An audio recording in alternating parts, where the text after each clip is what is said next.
जय श्री कृष्ण भक्तों। ज्येष्ठ का महीना हिंदू पंचांग के तीसरे महीने को कहा जाता है। इस दौरान गर्मी बहुत ज़्यादा पड़ती है। ऐसे में जेठ मास में व्रत और जल दान करने का खास महत्व होता है। वहीं हमारे शास्त्रों में ज्येष्ठ माह के कुछ उपाय भी बताए गए हैं। वह खास 5 अचूक उपाय आज हम आपको बताने जा रहे हैं, जो कि आपको विशेष लाभ पहुंचाएंगे, जिन्हें करने से व्यक्ति को भगवान विष्णु जी की कृपा प्राप्त हो सकती है और धन लाभ के योग भी अवश्य ही बनेंगे। ये उपाय आजमाए हुए हैं, इसलिए दोस्तों इस वीडियो को अंत तक देखिएगा और कमेंट में लिख दीजिए जय श्री कृष्ण।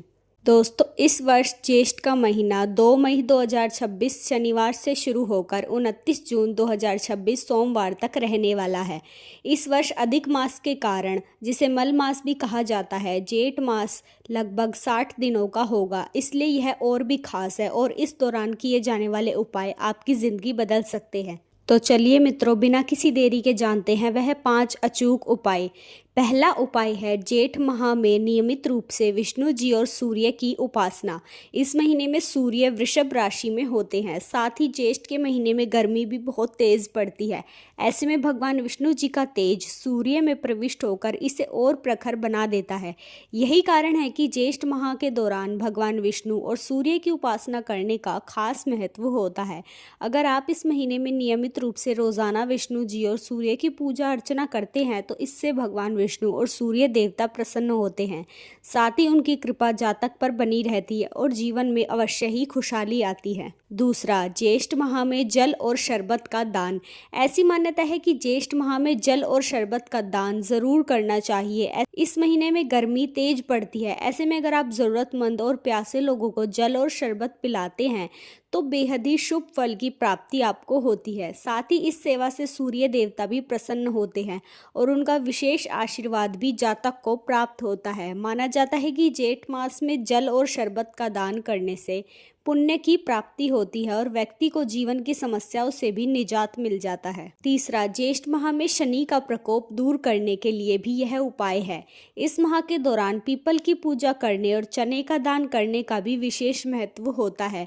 वहीं अगर आप ज्येष्ठ अमावस्या के दिन पीपल और वट की पूजा करते हैं तो यह विशेष रूप से फलदायी माना जाता है।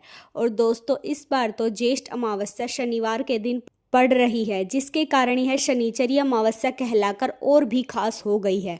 इस उपाय को करने से व्यक्ति को शनि के प्रकोप से छुटकारा मिल जाता है और जीवन के दुख दूर होने लगते हैं।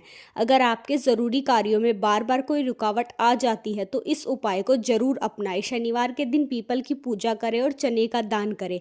इससे बिगड़े काम बनने शुरू हो सकते हैं और जीवन में सफलता भी हासिल होती है। चौथा और बेहद ही खास उपाय, ज्येष्ठ माह में इन चीज़ों के दान से मिलेगा मृत्यु के बाद भी लाभ।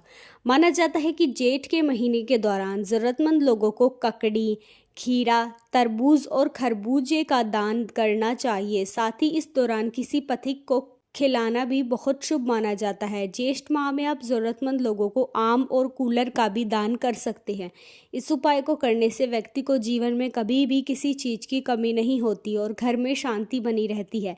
इससे जीवन भर सुख की प्राप्ति होती है और ऐसा भी कहा जाता है कि ज्येष्ठ माह में इन चीज़ों का दान करने से व्यक्ति को मृत्यु के बाद भी यम मार्ग में मिलने वाले कष्टों से भी निजात मिल जाता है और वहाँ मिलने वाले दंड से भी मनुष्य बच सकता है। पांचवा, ज्येष्ठ माह में पशु पक्षियों के लिए करें जल की व्यवस्था। इस महीने में पशु पक्षियों को जल पिलाना भी विशेष रूप से फलदायी माना जाता है। ऐसी मान्यता है कि ज्येष्ठ माह में जलाशय या कुंड बनाकर पशु पक्षियों के लिए जल की व्यवस्था करनी चाहिए। ऐसा करने से भगवान विष्णु प्रसन्न होते हैं और जातक के जीवन में खुशहाली आने लगती है। अगर आप इस उपाय को ज्येष्ठ माह के दौरान करते हैं तो इससे घर में सुख, समृद्धि और शांति बनी रहती है। साथ ही व्यक्ति के जीवन से नकारात्मकता दूर होने लगती है और इसकी जगह सकारात्मक ऊर्जा का संचार होता है। जीव जंतुओं के लिए पानी की व्यवस्था करने से पुण्य की प्राप्ति होती है। तो दोस्तों, यह थे वे 5 उपाय और ज्येष्ठ माह इस बार इतना खास क्यों है यह भी हमने बताया है। तो आपको हमारी वीडियो कैसी लगी हमें कमेंट करके ज़रूर बताएं और अगली वीडियो आप किस विषय पर देखना चाहेंगे यह भी हमें सुझाव दें और हमारे चैनल को अवश्य ही सब्सक्राइब कर ले। धन्यवाद।